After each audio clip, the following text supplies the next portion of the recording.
I have realized that I am that bottleneck in my business, where so many of the actions and decisions are coming to me or landing in my lap, and I'm the reason they're not moving forward. And it's not for a lack of trying. I think it's just a lack of my ability to better delegate. It was really highlighted as I joined the book club.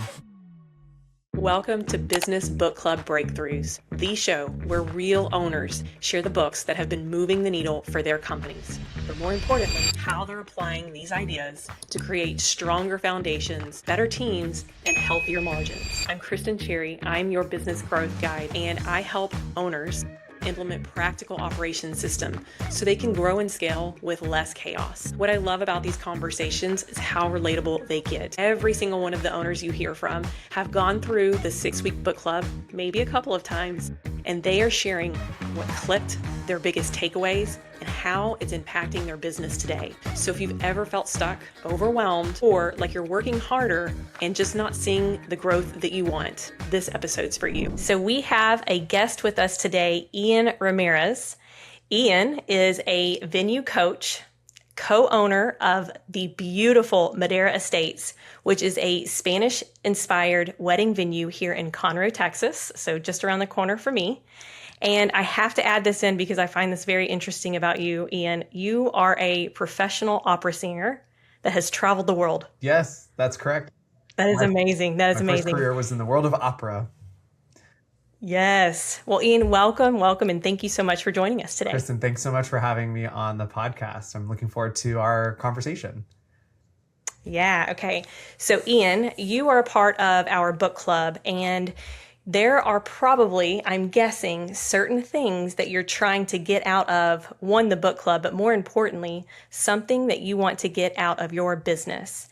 So first, start with introducing yourself and what you're trying to achieve with your business. Yeah, so as you mentioned, as a part of my lovely introduction, I am a wedding venue coach and co-owner of Madera Estates. And I think for me, what I'm really trying to get out of the book club and growing my business right now is this concept that there are other people out there that have done what I'm trying to do.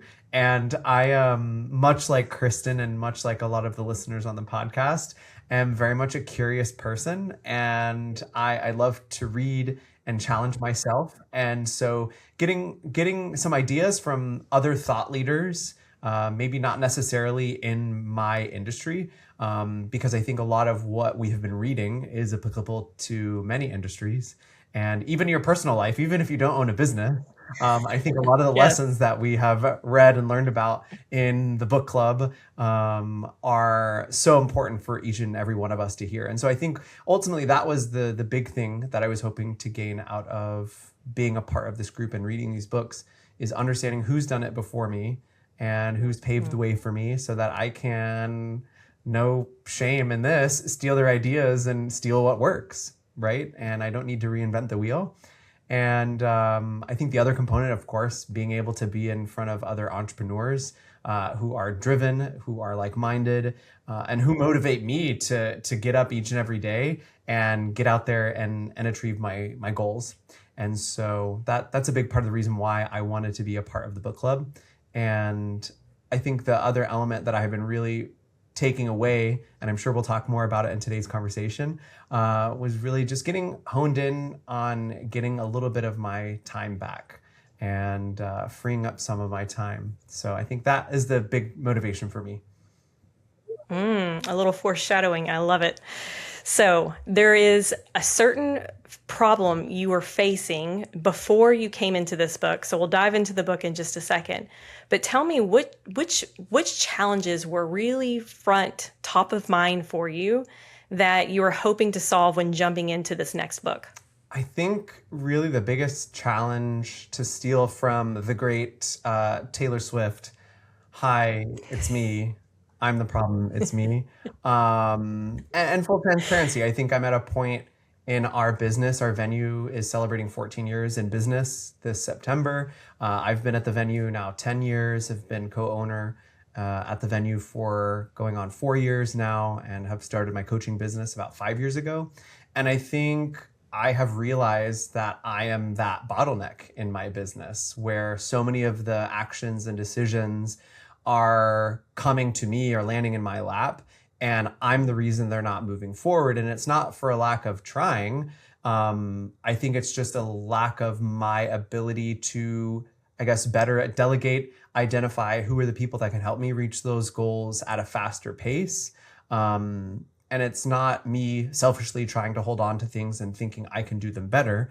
It's just I haven't found someone that can help me clone myself and get more time on the calendar to be able to achieve everything. So I think that was the biggest problem that I recognized that I was having, is that I'm the one where everything is stopping, and it's because I don't have enough time. And truthfully, I've realized the past probably 2 years really, but it was really highlighted as I joined the book club, was this concept of I'm just bogged down in administrative tasks.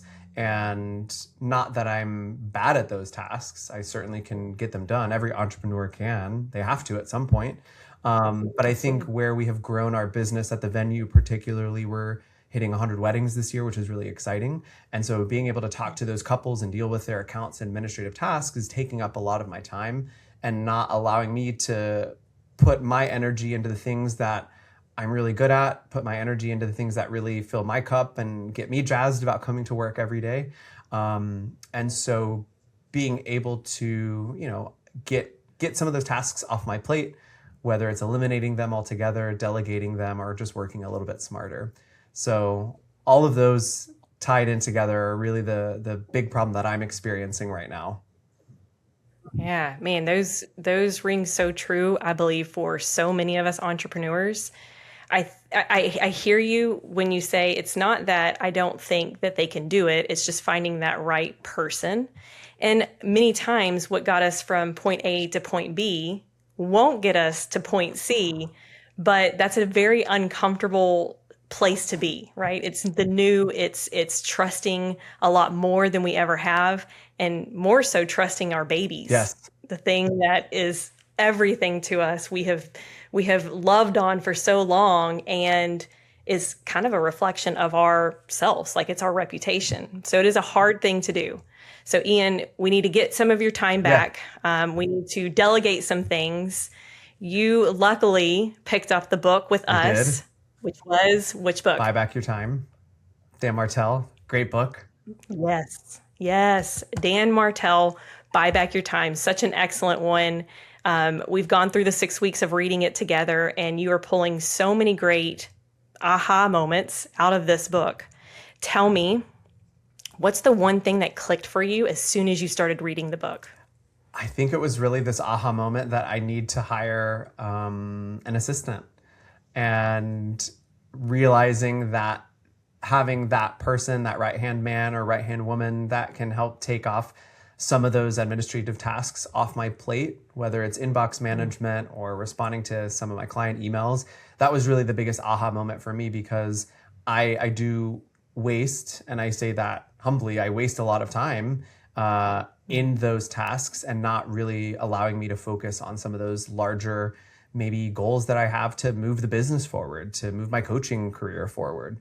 And so I think that was the biggest takeaway as I was reading the book. I was like, oh my gosh, this needs to happen now. 2 years ago, I had this idea, and now is the impetus, being in this book club, being around Christin and some of the other entrepreneurs that are a part of this. It was just really the light and the fire underneath me to get me going and take action. And I had set a goal for myself when we started the previous book. And I was going to hire a VA within 90 days. And I'm confident and happy to share that I've finished my interviews, and I'm going to be making an offer to somebody this week. Yes, huge win. So, that is getting your time back. Yes. Okay, so interviews went into effect. Yep. We found the person. We are really clear on how you're going to buy back your time. Thank you, Dan Martell. Tell me, is there a certain framework or concept within this book that really helped you either make that decision or in the process of hiring this person? I think specifically as it relates to hiring the VA, I really was drawn to the chapter in his discussion about giving them test tasks. And I had never really put that concept, I guess, into a formal framework before. At the venue, I'd hired a lot of roles, and I've hired wedding planners, for instance. And naturally, I have no business background. As Christin mentioned, my background's in opera. My friends joke that I moved from opera to operations. But I do have a knack for leadership and just a natural instinct, I guess, for business. And when I was interviewing wedding planners, I'd always make the candidates prepare a timeline and a floor plan based on loose information. It was very vague. Put together a floor plan for 150 people and put together a timeline with the ceremony starting at 6 o'clock. So I had naturally done that before, but when I was reading that chapter in Dan's book about giving test tasks, I thought it was so smart, and it really does give you the opportunity to understand a little bit more about the candidate that you're talking to. How does their brain work? And ultimately, hold them to the fire to understand, can they carry out what you're asking them to do? So recently with my VAs, I gave them a test task of 8 sample emails that I get in my inbox on a regular basis. And I asked them to prioritize those 8 emails in order of importance. And some of those emails were like a voicemail from a client having issue with payment, a catering menu for a client, a vendor wanting to get on a preferred vendor list, and a few other emails. So they had to prioritize those. And then they had to draft responses to the top 3 emails. And I wasn't necessarily looking to see, if they had the right information. They might have to make it up about like ceremony timelines and things like that. But I was really just looking to see if they can follow instruction. Did they rank all 8 emails? Did they type out the responses for the top 3 emails? And it gave me an idea of, how their writing style is too. Do they have typos? Are they using maybe some sort of AI or ChatGPT, Claude, whatever, to help them refine the responses? And so it gave me an insight on how they follow direction, what their writing style is like, and their creativity is like. And I was very, very surprised at how well they ran with that test task. Very good. So did it help you make the ultimate decision, or was it just part of the weeding out process? I think it was a part of the weeding out process. It did even allow me to see a little bit about how their organization skills are, how they use technology. So it was more a part of that whittling down to who are my top candidates based on how they responded to that test task. So I won't say that it was the main decision maker for me. Obviously, there were some video interviews that I got to meet with the VAs and see them face to face. And so I don't think that component can be replaced strictly by that test task. So I would say it was, maybe in the 25% range in how I ranked my first choice in candidates for the VA. Very good. So served as a filter, which is ultimately buying back your time, right? Yeah. So another filter where you don't have to go through a million applications. Tell me how many applications you started with. I had about 12, and I did that test task and whittled it down to about 6. And then from that result, I chose my final 4 that I had, my in-person or virtual, if you will, interviews. And I asked them in those calls to why did they prioritize the emails in that way. And it was a really great kind of launching point, especially if you're looking for some other ways beyond just reading a resume to get an understanding for who the candidate is in front of you. And moving forward for any role that I'm interviewing at the venue as well, I absolutely will be using this test task feature in some capacity. Because you would be shocked, the listeners that are listening to the podcast today, you'd be shocked how many people actually don't fill out the application. And I kind of am stealing it now for our preferred vendor list, even at the venue, or vendors that reach out to us as the venue that want to work our weddings. I'm going to create this long application process to see if people are actually willing to complete it. And if you're not willing to complete it, then, you're not the right fit for us. But if you're willing to complete it, you're going to submit everything that we need, your COI, certificate of insurance, answer some questions for me. Then that shows how eager you are, right, to collaborate with us. And those are the people that we like to work with, right? So yeah, it's definitely bled over into some of my other methodologies. Oh, that is music to my ears. Not only is it applicable to today, but for me, I love a good process. It sounds like it's creating a new hiring process for Yep. you. So let me ask you, and maybe this is a little early to be considering this, but do you see yourself in the future handing this process over to somebody else to own so you can continue to elevate yourself? 100%. There's no reason why at this point that I should be stuck, especially when it comes to the hiring process at the venue, that I should be stuck reviewing candidates, right? Absolutely. I want to be able to meet them at the end of the day in my current role, whoever Sure. the final candidates are. But in terms of the weeding out applicants, I think there is a SOP or a playbook, as Dan mentions in his book, Buy Back Your Time, that I can implement so that I don't get stuck in reading through all of these resumes that come in either via email or from referral or on Indeed if you're on, any of those hiring platforms. Because it can be a time suck, right? And you've been there before, I'm sure. Oh, yeah. I mean, I see hundreds of applications per role that clients are hiring for. And to imagine scrolling through every single application and just doing the traditional, just reviewing every application first and seeing who doesn't qualify just on their skills or their background. I find we've gotten away from that for a lot of us to have a better vetting process, but it's just getting, we're getting bombarded with so much work, and it is the most important thing for us to find the person to add into our organization. That right person, that right seat, that's a huge decision. And what we tend to see is a desperate hire being made because we are tired of going through the process. Yes. We start it, we get all the applications, we choose some, they don't work out along the way, and then we find ourselves 90 days later without the hire. And so we are drained, and then we get desperate, right? So what I would say is follow Ian's footsteps here, put in a system, put in a process for hiring, and then do what he's eventually going to do and hand that off before you get burnt out doing the hiring process. Again, the most important thing. I like meeting people. I like the interview process. This is the part that we're talking about now of like weeding through all of the applicants, right? So process is going to be in place. Super, super jazzed about that. Very good. Music to my ears, Ian. And I am not surprised. You're such a wonderful leader in this community. You have done amazing things with this venue.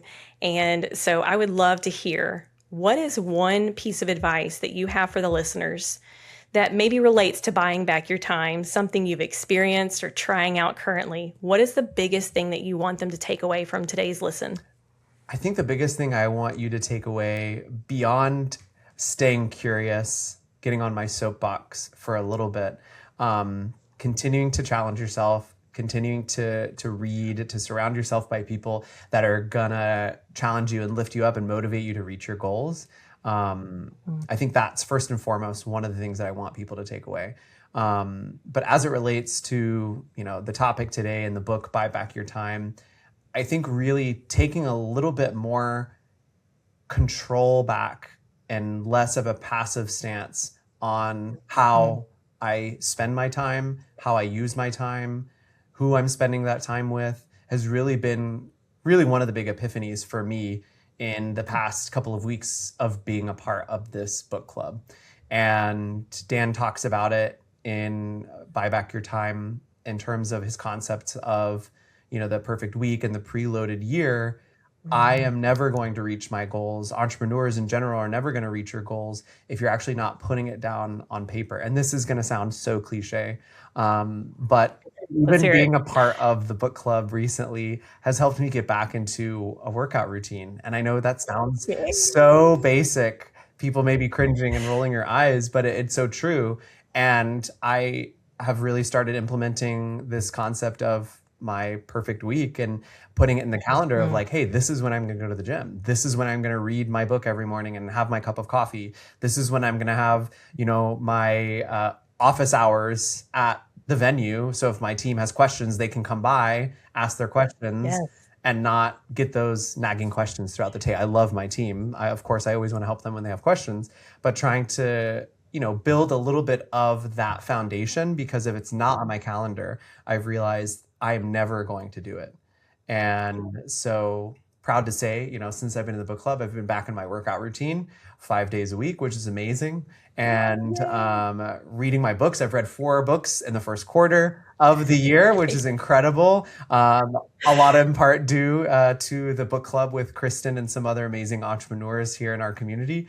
And I just finished my first book in Q2, which is incredible. So already smashing these goals. So I love it. I love it. So, but really the biggest takeaway is putting it into perspective. Time is the one thing that we don't have enough of, whether it's in our business and our personal life. And so being intentional with how I'm spending it to help maximize my effort, to maximize my day-to-day experience in business and in my personal life. So I think that has really been the biggest takeaway for me. Oh, so good. I second that intention. I don't know about you, but when I read that perfect week and trying to plug in all of those things with the ideal morning routine, with the ideal evening routine, and everything that the business requires of me, I didn't have a room. There was no room on my calendar. And so it made me really step back and say, where is my time supposed to go? And so I agree with the intentions of like getting in front of that is how we're going to get there. And I am super grateful that you are joining us in the book club and contributing to the conversations, leading us to do some of the amazing things that you're doing and sharing and being vulnerable to tell us what's working, what's not working, and helping us all grow along with you. So Ian, I am so grateful to have you. I'm so grateful you are in the book club and certainly a guest on today's podcast. Christin, it's been such a pleasure. So honored that you invited me to be a part of the book club. If anybody listening is wanting to be a part of the book club, I highly recommend it. And it was an honor to be a part of the conversation today. If today's conversation resonated with you and you find yourself nodding along thinking, I could use a little more of this, I have an easy next step. Come join our next 6-week book club. I'll drop the link in the show notes, but you can also find us on Instagram or Facebook at the Woodlands Business Book Club. Now we keep these circles small, the conversation's real, and the focus on applying the ideas that will actually help us build better businesses. So I'd really love for you to join us. Thank you so much for listening in. If you like what you heard today, hit subscribe and share this with one business owner that needs to hear it. And I will see you next time.